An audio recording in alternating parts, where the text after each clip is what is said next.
नमस्कार। India debate में आप सबका स्वागत है। मैं हूं आशुतोष पाठक।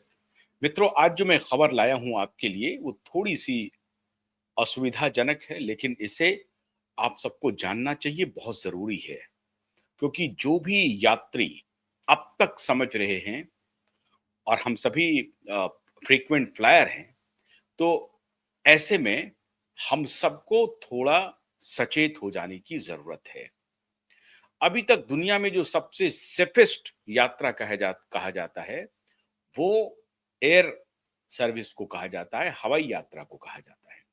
लेकिन हवाई यात्रा यकायक इतने खतरे में पड़ जाएगा, ऐसी कल्पना किसी ने नहीं की थी। हालांकि इस साल के शुरुआत में ये बात जरूर हुई थी कि सोलर रेडिएशन जो है वो बढ़ सकता है, और सोलर फ्लेयर जिसको आप कहते हैं, उस सोलर फ्लेयर की वजह से कुछ घटनाएं हो सकती हैं, लेकिन उसका असर हवाई यात्रा पर पड़ेगा, इसकी आशंका इस तरह से नहीं जताई जा रही थी जिस तरह से अभी पूरी दुनिया में हुई है।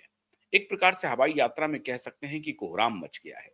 6000 फ्लाइट को, 6000 एयरक्राफ्ट को अगर रिकॉल कर लिया जाए, तो आप क्या समझते हैं क्या हालत होगी हवाई यात्रा की? और वो हो गया। अब तक आपने देखा होगा कि बहुत सारी जो ऑटोमोबाइल की गाड़ियां हैं, फोर व्हीलर है, टू व्हीलर है, उसमें कुछ तकनीकी अपडेट या तकनीकी खराबी, इस सब को ध्यान में रखते हुए गाड़ियों को वापस करने का, रिकॉल करने का चलन रहा है। लेकिन ऐसा पहली बार हो रहा है जब एयरबस को, एयरक्राफ्ट को वापस किया जा रहा है। और किस में हो रहा है, ये रिकॉल क्यों हुआ? कि इमीडिएट एडवाइजरी जारी हुआ लिंक्डइन पर। एयरबस 320 320 के जो सीईओ हैं, उन्होंने पूरा ट्वीट किया कि लिंक्डइन पे उन्होंने पोस्ट किया है, जो सोशल मीडिया प्लेटफॉर्म है, उस पे उन्होंने पोस्ट किया कि जितनी जल्दी हम लोग कोशिश कर रहे हैं कि एयरबस 320 में जो ग्लिचेस आए हैं, जो टेक्नोलॉजिकल ग्लिचेस हैं, उसको ठीक करने की।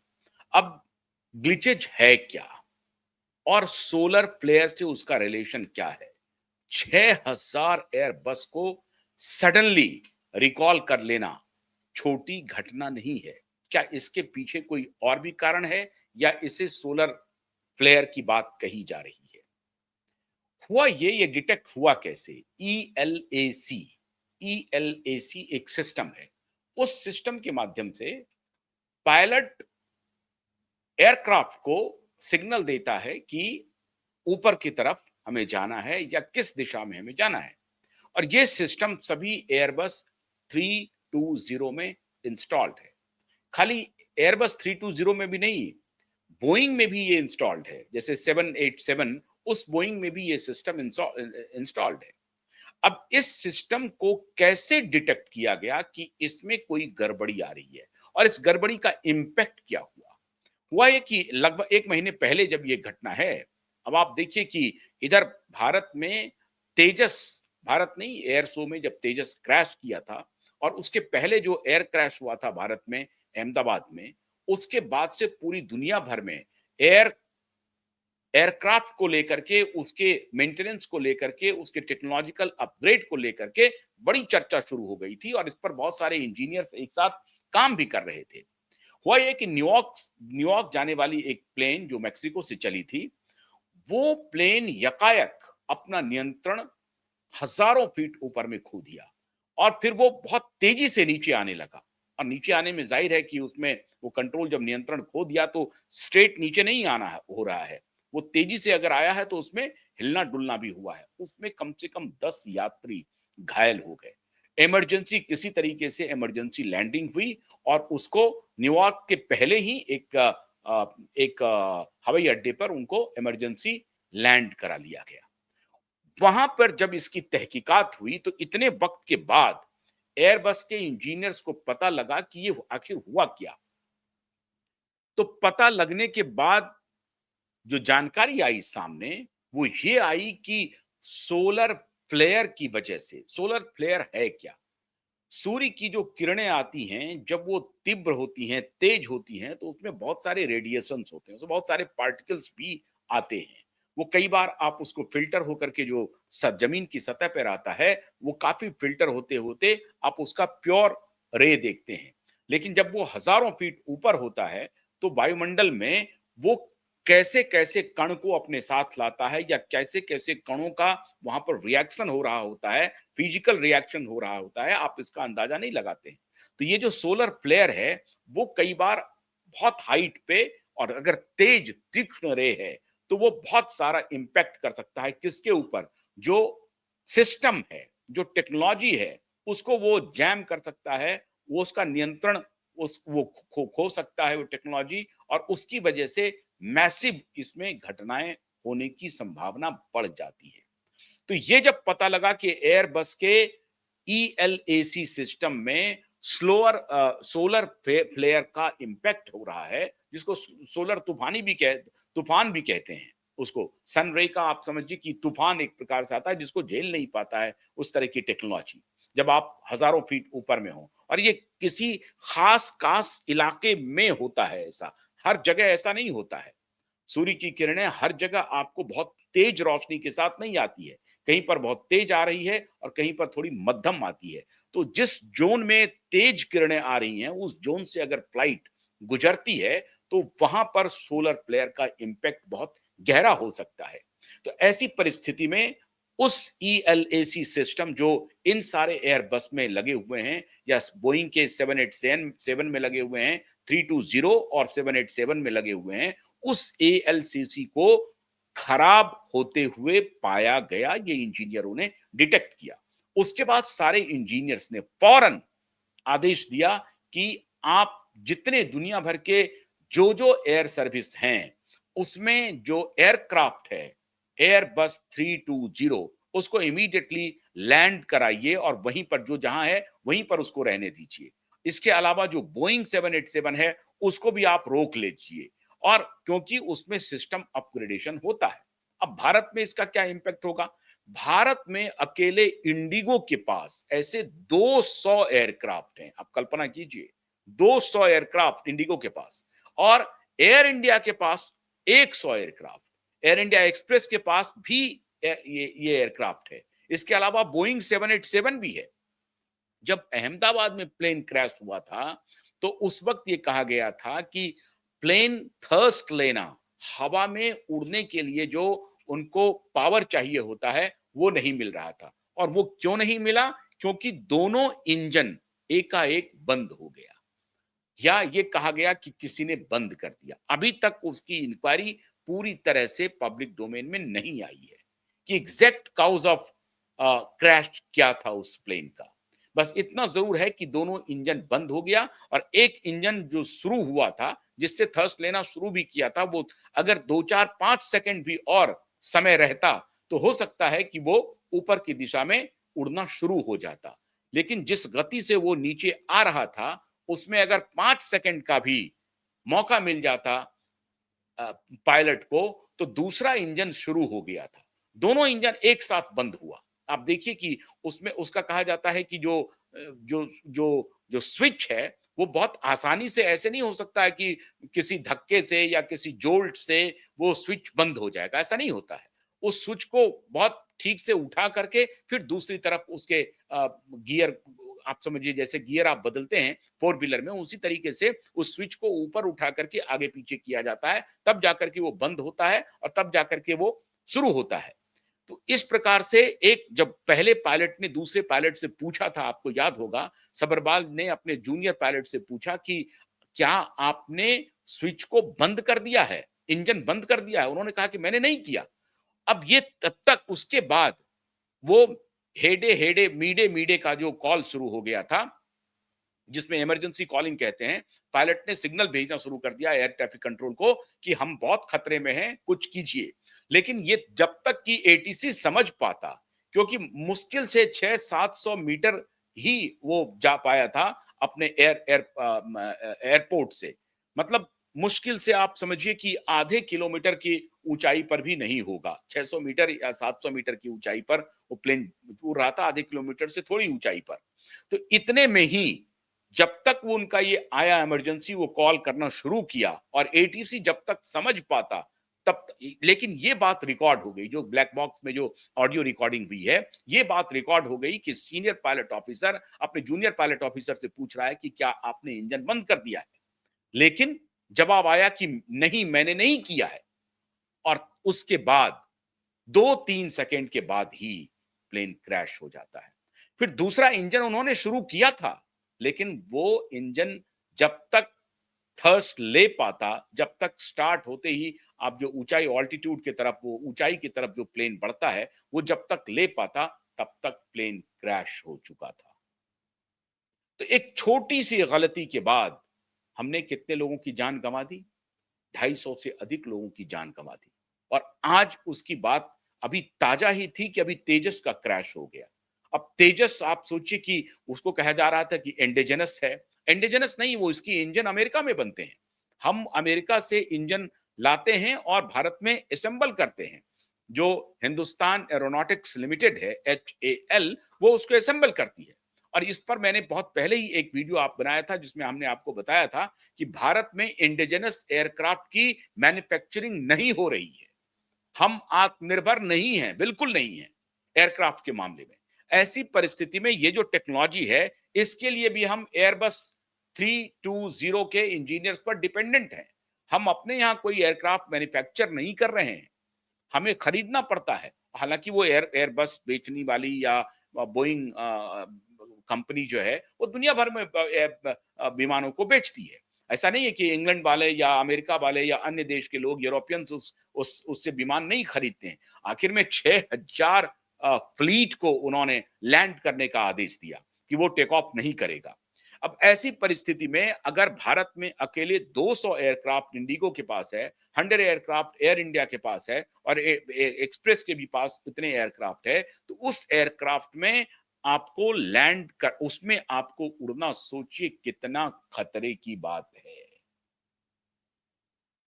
और इसकी बात खुद एयर 320 के इंजीनियर्स ने और उसके सीईओ ने बजाप्ता अनाउंस किया कि इसको इमरजेंसी के रूप में लाया जाए। तो क्या एयर सर्विस खतरनाक हो गई है?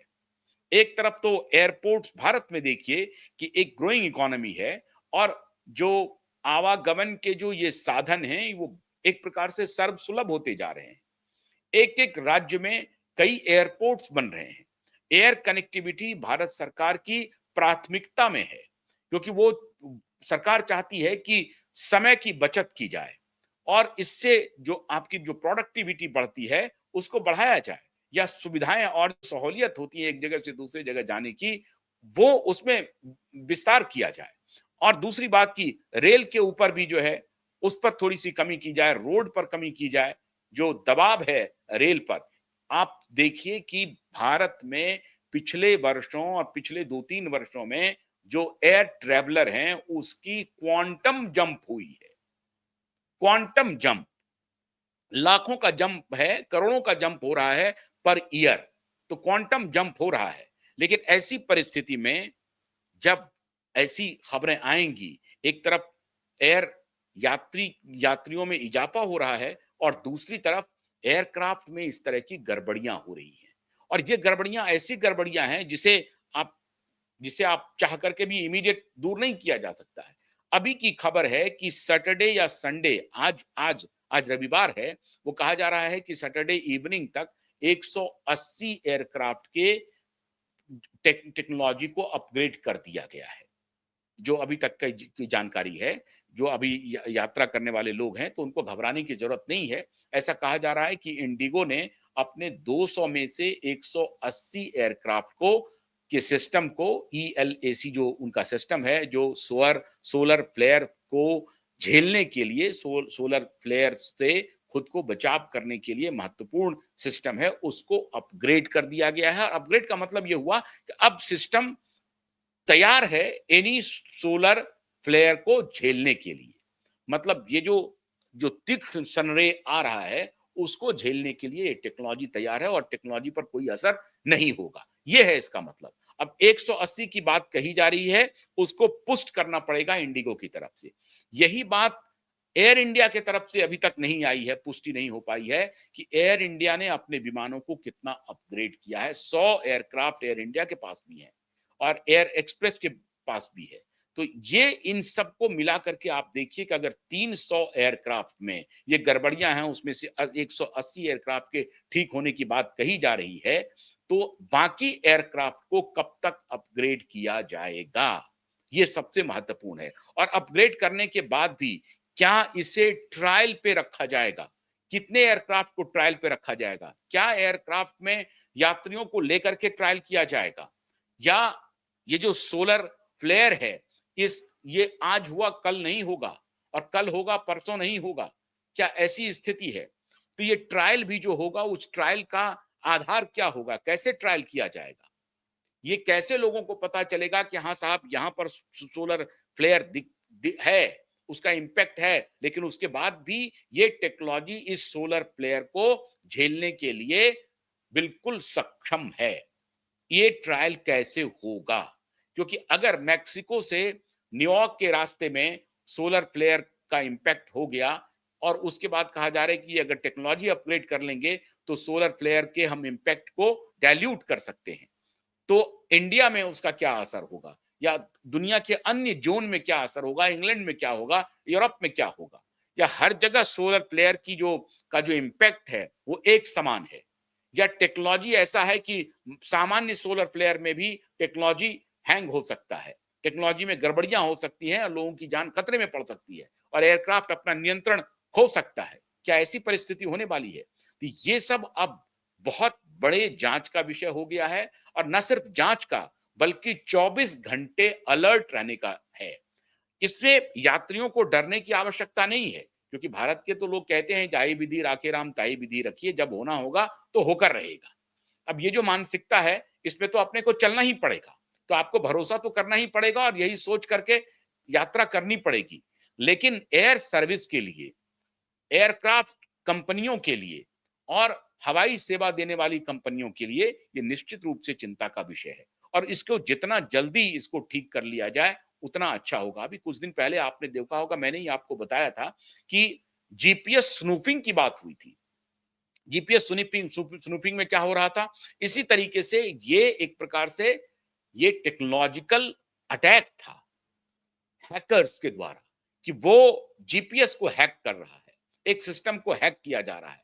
क्या इस प्रकार की तो बात नहीं है, उसको सोलर फ्लेयर की बात कही जा रही है, कहीं जीपीएस हैकिंग तो नहीं चल रही है, जीपीएस स्नूपिंग तो नहीं चल रही है, कहीं अमेरिका में इसे स्नूफिंग ये स्नूफिंग का शिकार तो नहीं हुआ, जिस स्नूफिंग के शिकार की वजह से ऐसी बात हो रही है। अब ये सारी बातें जांच का विषय है, क्योंकि अभी जो ऑफिशियल कम्युनिकेशन होगा तो हमें आपके उनके ऊपर ही डिपेंडेंट रहना पड़ेगा, जो इंजीनियर बताएंगे उन्हीं पर भरोसा करना पड़ेगा, उन्हीं पर विश्वास करना पड़ेगा, जो वो कहेंगे वही विश्वास करना है, क्योंकि ना तो मैं इंजीनियर और एक्सपर्ट हूं और ना हमारे बहुत सारे दर्शक हो सकते हैं कुछ एक्सपर्ट हों, लेकिन ज्यादातर दर्शक एक्सपर्ट नहीं है। तो उनको जो भी वो कहेंगे उन्हीं की बात को हमको 100% मानना पड़ेगा, कि ये जो सोलर फ्लेयर की बात वो कह रहे हैं, सन रे के इम्पैक्ट की बात कह रहे हैं एक सर्टेन टेक्नोलॉजी पर, ऐसा नहीं कि सभी टेक्नोलॉजी पर इम्पैक्ट हो रहा है, लेकिन एक सर्टेन टेक्नोलॉजी पर अगर इम्पैक्ट की बात वो कह रहे हैं तो उनकी बात को हमको स्वीकार करना पड़ेगा। लेकिन एट द सेम टाइम हवाई यात्रा में एक साथ अगर इतने खतरे आ जाएं, स्नूफिंग की खबरें आ जाएं, जीपीएस स्नूफिंग की खबरें आए, तो ये बहुत चिंताजनक है। इसलिए ऐसा लग रहा है कि हवाई यात्रा जो सबसे सेफेस्ट यात्रा मानी जाती थी, एयर एयर के मामले में, ट्रेन और रोड के मामले में, उससे भी बेहतर हवाई यात्रा को सबसे सेफ यात्रा मानी जाती थी, ऐसा अब लगता नहीं है कि वो सेफ रह गया है। तो डरने की तो जरूरत नहीं है, लेकिन सतर्क रहने की जरूरत है। और अब कम से कम जो ग्राउंड स्टाफ्स हैं, जो टेक्निकल स्टाफ हैं, जो इंजीनियर्स हैं, एक्सपर्ट हैं, उनका काम काफी बढ़ गया है। ग्राउंड स्टाफ को देखना पड़ेगा कि साहब एक एक चीज को, हालांकि वो टेक ऑफ करने के पहले एक एक चीज को चेक करते हैं और चेक करने के बाद उनका जब सिग्नल आता है तभी टेक ऑफ होता है फ्लाइट, लेकिन अब और उनको सजग रहना पड़ेगा। तो छोटे स्टाफ से नॉन एक्सपर्ट जो हैं, उनके उनसे लेकर के एक्सट्रीम एक्सपर्ट स्टाफ तक को रात दिन अब रत जगा करना पड़ेगा, उनको अलर्ट रहना पड़ेगा, क्योंकि ये जो घटनाएं हो रही हैं, ये क्या सिर्फ प्राकृतिक हैं, प्रकृति का प्रकोप है या टेक्नोलॉजिकल एडवांसमेंट का मामला है, हमें टेक्नोलॉजी को भी अपग्रेड करना पड़ेगा। अच्छी खबर ये है कि 180 एयरक्राफ्ट में जो इंडिगो के भारत में ऑपरेशनल हैं, उसमें 180 एयरक्राफ्ट में टेक्नोलॉजी को अपग्रेड कर लिया गया गया है। अब यही बात अगर बोइंग एयरक्राफ्ट के साथ है, उसमें अपग्रेड हुआ है कि नहीं, इसकी सूचना आप लेके रहें और जो भी हवाई यात्री यात्रा कर रहे हैं, आप अपने air air air service provider से ज़रूर इस सिलसिले में बात करें कि साहब कोई ग्लिचेस तो नहीं है, आपकी टेक्नोलॉजी अपग्रेड तो हो गई है, कहीं कोई आपत्ति तो नहीं है। जितनी बार आप ये बात पूछताछ करेंगे, उससे एयर सर्विस प्रोवाइडर को कम से कम ये अनुमान होगा कि हाँ, आप इन्फॉर्म्ड हैं, आपको इसके बारे में जानकारी है कि सोलर फ्लेयर का इम्पैक्ट हुआ है जिससे ईएलएसी सर्विस या टेक्नोलॉजी जो है इम्पैक्ट हुई है और उससे हवाई यात्रा पर असर पड़ सकता है। तो खाली ये नहीं डिले मत जानिए आप कि 50 मिनट का डिले है या 90 मिनट का। अभी एवरेज कहा जा रहा है कि 50 से 90 मिनट का डिले चल रहा है। लेकिन खाली डिले के बारे में मत पूछिए। आप अपने सर्विस प्रोवाइडर से ये पूछिए कि साहब जो ग्लिच की बात हो रही थी, जो टेक्नोलॉजिकल डिफेक्ट की बात हो रही थी, क्या उसको दुरुस्त कर लिया गया है? आप कन्फर्म हैं? क्या इसका कोई राइटिंग में भी आप हम लोगों को देंगे, यात्रियों को एश्योर करेंगे?